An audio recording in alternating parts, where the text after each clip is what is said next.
Welcome, everybody, to another episode of Strife's Sanctum.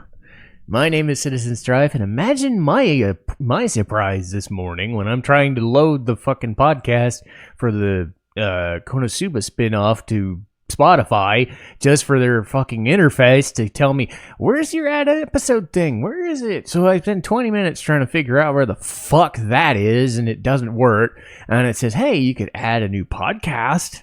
I'm like, no, they changed over what you're supposed to do, and I guess to go to Spotify from now on because they were Anchor first, and then they went to Spotify, and it's fine. Where's the add episode button? I already have this shit uploaded to YouTube. Where the fuck is it? So I try to use different browsers. Doesn't work. I try to log into my stuff. It doesn't fucking work. Is it so fucking hard? If you're going to update a thing to keep it to where people can use the interface and not look where a fucking button is, because they kept the interface, but they forgot where the fucking add the episode button is. So, fuck you. If you're not going to keep things the same, or if you're gonna, but you forget where the fucking button is, why do I have to look for 20 to 30 minutes wasting my day when I got to go to work later when I could be doing other things? Like recording this podcast instead. You know? Why am I spending extra time? So you know what? If I never upload to that website again, because I can't find a button for it, great. I don't want to log in to do it. So anyway, whatever. This is for YouTube only today. It's fine. If they figure out their shit and they add episode or add new episode button, or they figure out where the fuck I'm supposed to look for it, that'd be one thing. Or maybe it's my browser's fault. I don't fucking know. But I spent 20 minutes, what I could have done, recording this. So anyway, if you ever use Spotify, not that you would, but if you do, as opposed to my YouTube stuff, okay. But if you don't see any episodes ever again, that's why. Back to good things. Like this episode, or like this anime, which was one of the first one of the first podcast episodes I did a couple of years ago. And it took them a little bit of time, but they finally made Goblin Slayer episode, or season 2. I keep saying episode 2 because my mind is frazzled right now. But Goblins! So yeah, if you're ever wondering where I got the whole Goblins thing from, where I always say it that way, there you go. I'm not going to do it the whole episode, but seriously, this is where I get that joke from. But Goblin Slayer season 2. First season was just, hey, let's introduce these characters. Let's kill goblins. Because, yes, let's have our first episode be a very, very dark, very disturbing episode that gets a lot of people talking and, do okay. The dialogue is never anybody's, like, high art or something, and none of the characters go any higher than, okay, you know what I am, you know what I do, let's go. Because it is D&D. It's a D&D campaign in an anime, basically. So if you're not watching Vox Machina, which, that's a Critical Role thing, this is the closest thing to just straight D&D in a new world, in a medieval setting kind of thing, because that's really the concept. They took all the characters and all the stuff, and even their naming schemes are just, I'm wizard, I'm priestess, I'm high elf archer, shit like that. And go kill goblins for reasons. What reasons? To kill more goblins. Fair enough. So season 2 starts off, and I didn't hear this too many places. I heard it in 1 or 2 places, and I don't know if it's that big a deal, but there's a higher emphasis on priestess this time around. Not to the point where Goblin Slayer is forgotten. I think it was like one random person just brought it up, and it made me think about it. And I said, I don't think that's the case so much. I think the characters who get shortchanged in terms of like stuff to do are are the dwarf and the lizard shaman, but it's because they're, or is it lizard priest and dwarf shaman? I forget that's how their names work. But they don't get as much screen time as Goblin Slayer, High Elf Archer, and Priestess. But that's how it's designed, because it's a pseudo harem in the guise of an anime about killing goblins. But to be fair. It's not a bad deal. But there is an emphasis on Priestess getting a higher rank, or at least getting more authority, and also having some storylines to herself other than I'm a priestess and I almost died and now I'm Goblin Slayer's friend or whatever. You know, the first initial part of these episodes are some dork trying to kill goblins, not realizing that they're a little more feral and obnoxious and bullshit than they normally are. So Priestess has to keep him alive because he's a bit of an idiot because he's a kid and doesn't know any better. But then they find out that that wizard boy was actually the brother of one of Priestess's dead friends. So shit like that happens. Couple episodes go by. Priestess still kind of takes a frontline role, but it's mainly to get more responsibility. But Goblin Slayer is in that kind of like, my life is shit. I'm trying to make do. I'm making friends now. You know, because again, he's Mando if he kills goblins. That's his entire thing. They don't spend all the time in the world worrying about his arc. They kind of keep him into the side stories where they need to, where the buddy comedy shit, and then they'll have the serious moments where you need to learn about his backstory. I think they'll flesh it out when they need to. Like if they figure that the show needs a little more personal edge, they'll probably go more into it. It's something they allude to, and you kind of gauge from the background. It's the same way as like all the knowledge about him with the cowgirl, because she doesn't get a lot. She's like the main female lead, or at least the one that he confides in the most, but she's also the friend. So it's a weird dynamic because she doesn't travel with the party because she's a farmer. She has no fighting ability. She has no other things to do, but she's the one that everybody kind of assumes is going to end up with Goblin Slayer because they already kind of are together. It's just kind of preordained to be that way. And, you know, Priestess and High Elf Archer are just party members. And I think the show does a good enough job of teasing the harem stuff without it getting in the way, because it's not trying to be the most super sophisticated thing in the history of the planet.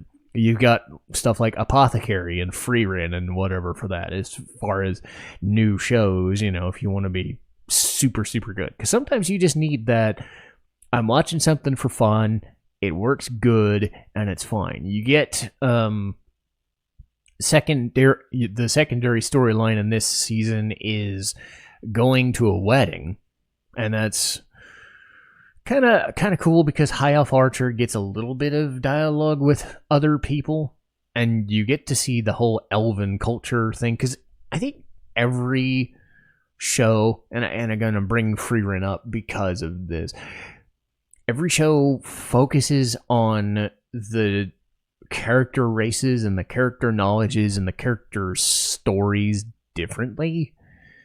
This one is very, if I don't like you, I don't like your race, or I think your race is dumb and I have these stereotypes that I'm going to throw at you. Not in the most super malicious kind of way, but the hint that they don't get along, so the racism is kind of there, but not in a super mean-spirited way, more in the, you people, you know, just kind of the jokey, you know.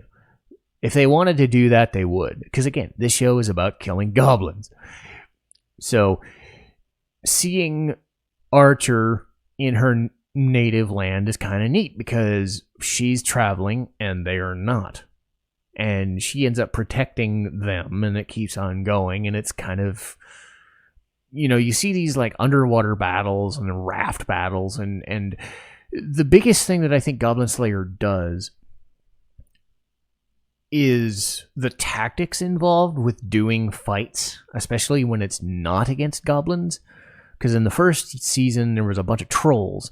This time, you've got some sea monster stuff, and you even have Goblin Slayer kind of begrudgingly think, this is not what I signed up for, I just want to kill goblins, you know. But he's smart enough to kind of recognize any and all enemies and think, what is my party makeup? How do I make this work? How do I defeat this thing? Well, if he doesn't come up with a plan, then Priestess could come up with something, or any other manner of people, but they just innately know. They've been around for a couple of years at this point, and they kind of know what everybody's strengths and weaknesses are and how to do the finagling. The best thing about Goblin Slayer is his utility.